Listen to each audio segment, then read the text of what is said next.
Alright,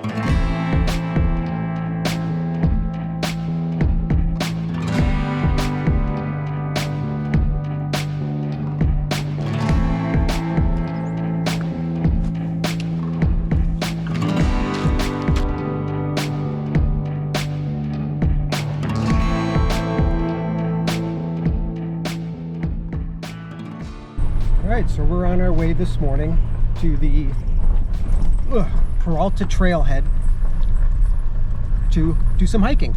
Today is the 25th of June, 2024.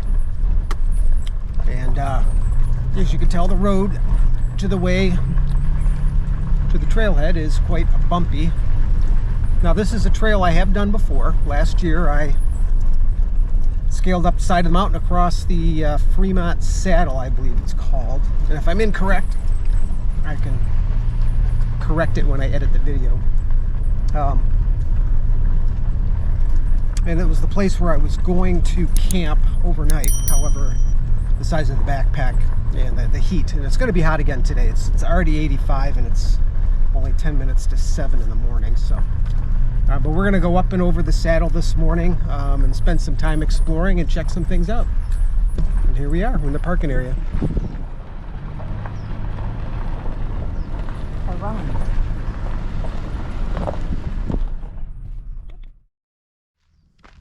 Just pause for a moment here. Look how beautiful it is.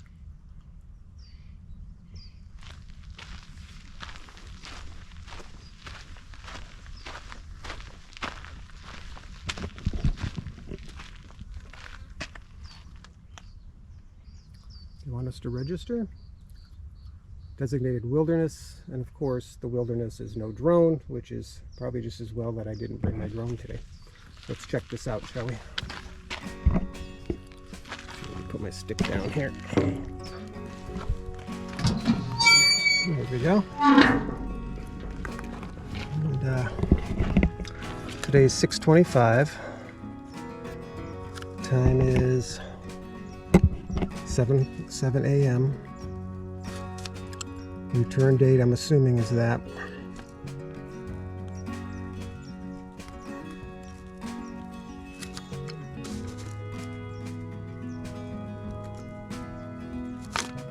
Numbered party 1, city, state, Massachusetts. Hike. It's funny they don't ask you for a phone number. Oh well. They need me, they'll have to. They need me. They're gonna have to come find me. Alright. So let's start this thing. So we'll be taking Peralta Trail 102. And we're gonna go down through here and around and through this gap here, up and over the mountain. So it's going to be an adventure. So let's get started, huh?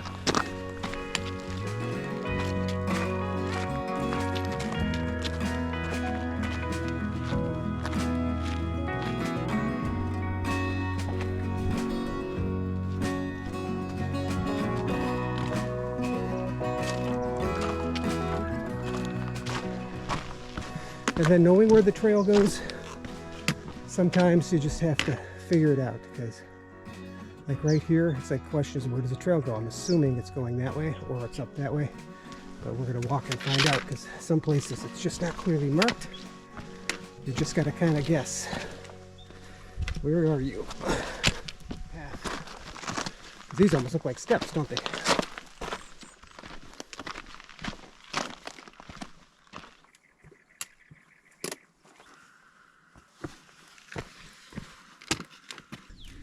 So I came up through this valley here, right, thinking that I would be hooking this left and being at the top. But if you look, the top is still a ways off, because it curves in and hooks like that. So when you're coming up, it's like, oh, I'm almost at the top. And then you get to the hook or the curve and you're like, oh, I don't think I'm at the top. And then you gotta keep going. But you know, that's okay. I am 1.14 miles in, about 45 minutes. I'm taking it easy because, again, it's already starting to get hot, and I'm poking out into the sun right now, which makes it even worse. So it's all uphill, which is tough. It's going about 1.5 miles. Oh, I gotta stop for a breather. There's like absolutely no wind. It's dead quiet. The sun's now blaring on me. It's almost 8 a.m. and it's this hot. Hey Siri, what's the temperature? It looks like I'm out of range. So I don't even know how hot it is. It's got to be, if it was 80 something when I left, it's got to be in the 90s already. So, but the good news is Sorry, could you say that again? No, I can't say it again. I'm getting more towards the top. See that hoodoo structure to the right?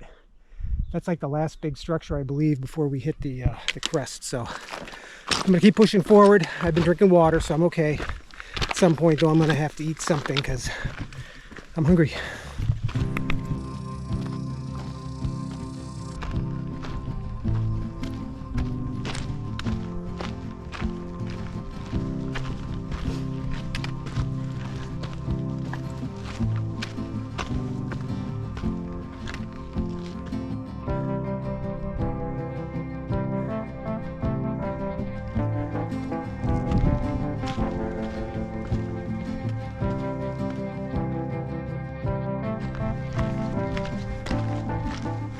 Might have made it, folks. Almost 2.5 miles up the side of this mountain. Peralta Trail here in the Superstition Mountains.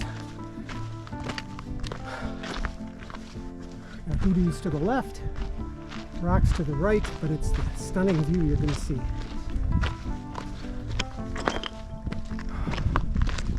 Look at that. Just look at that. Wow. That's Weaver's Needle. It plays a big role in lost Dutchman mythology. It's one of the places that you really can't see unless you take the hike like this, because it's set in within this canyon. But look at how beautiful this place is. Got these rock formations over here, these cubby holes and places to hide, and of course you have this majestic view. And out there to the right is Lone Tree, which I think we're going to take a walk to here in a little bit, but I think instead, for now, we're going to take a break, get something to eat, and just enjoy this view. This is magnificent. Absolutely magnificent. Because it is warm, warm, warm, warm.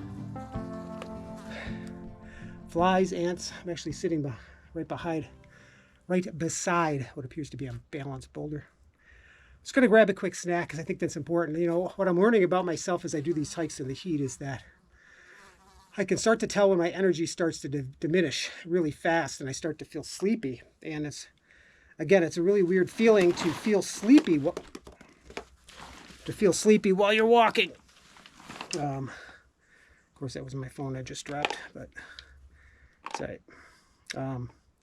But I'm learning to understand what that sensation is. So I'm going to stop and have a Cliff Bar. I'm not going to lie. I've got Cliff Bar peanut butter banana. But take a look at this. It's like a thick mess. You talk about making you thirsty. Should have known better than to get peanut butter for a hike, right? The only thing I brought.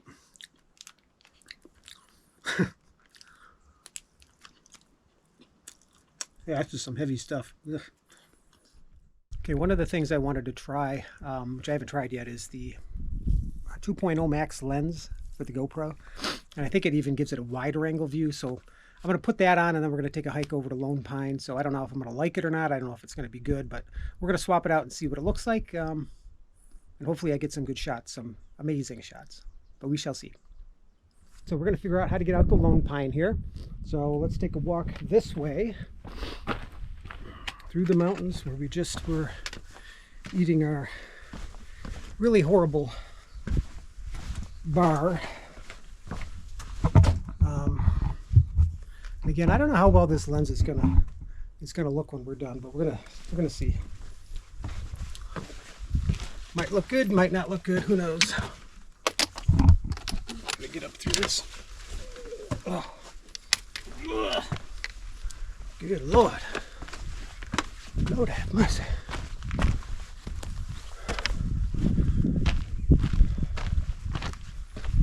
It's a bit rocky through here, so I've got to watch my step. It's probably an easier path up there. It's not like me. Well, maybe it should be.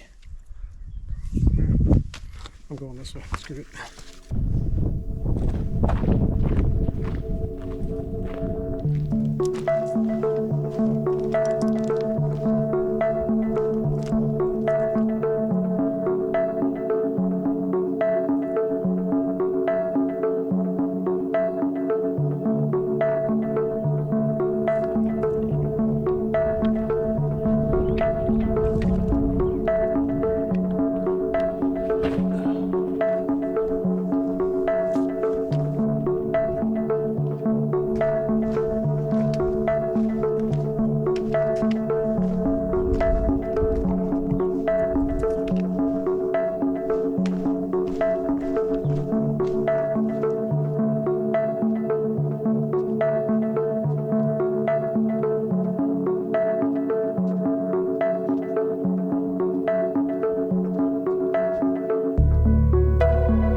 There we go.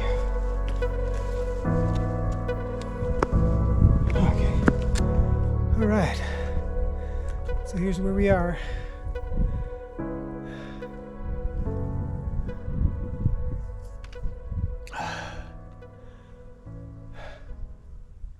It's absolutely gorgeous, isn't it?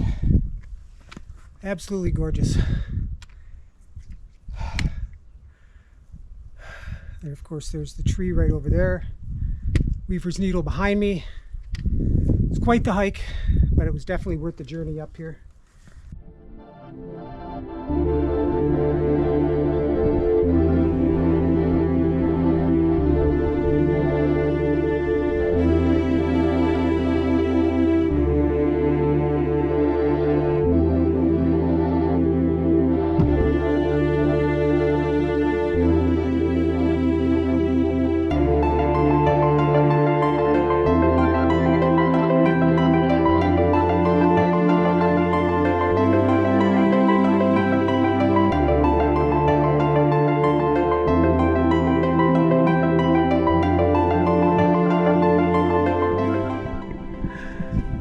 Yeah, when you got boots on the ground and you're walking in this beautiful country, America is filled with places like this too. This isn't just the only place, you know. It's amazing how many wonderful places we could go to, but we never do for one reason or another, right? It's money, it's time, it's work obligations. But the thing is, man,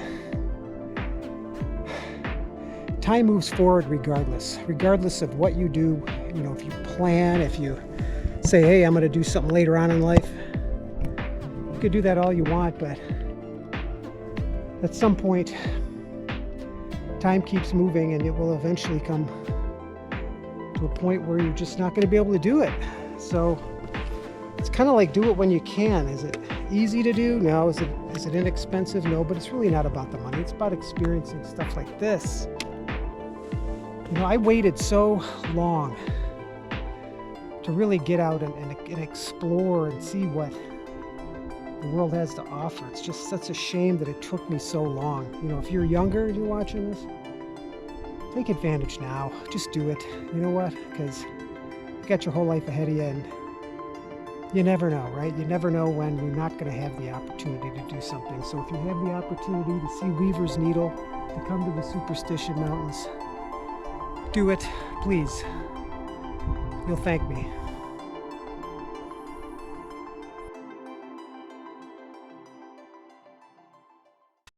So with that last view, we're going to begin our descent down to the truck.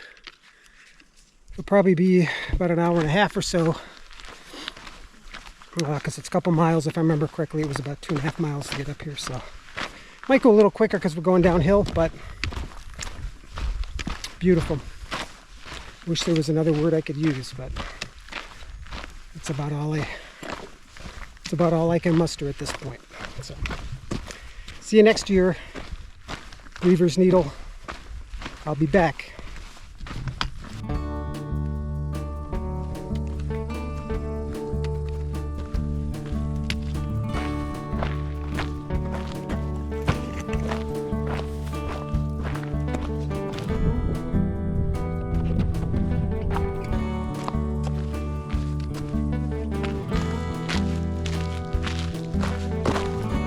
Well, I am finally back to the parking lot, and I tell you, I am so grateful to see my truck sitting there. As expected, coming down was much more difficult than going up, and I attribute that to two things. First, you know, you're tired from scaling. And then the other thing is, time goes by, the sun keeps getting hotter and higher, and right now it's almost like almost 12 o'clock. And man, is it freaking hot. Had enough water, but so it really wasn't a water issue. It's just the fact that the heat does tend to suck the energy right out of you. Something to be aware of when you're hiking in desert conditions where the temperatures are over 100. Again, be very aware of what your limitations are and start to notice the warning signs that things are not going right for you. For example, if you don't think you should go any further, don't. If you feel you should turn around, do it. You know, don't be a martyr. You know what I mean? But I think taking the hike up and over was definitely worth it for me. I enjoyed every second of it. Coming back was hard. Gotta give that credit. It was difficult for me, but I made it. But I'm just happy to be back. I'll put some AC on, and I think I'm gonna go find a cold drink. I think after all that hiking, I deserve one. Don't you? See ya.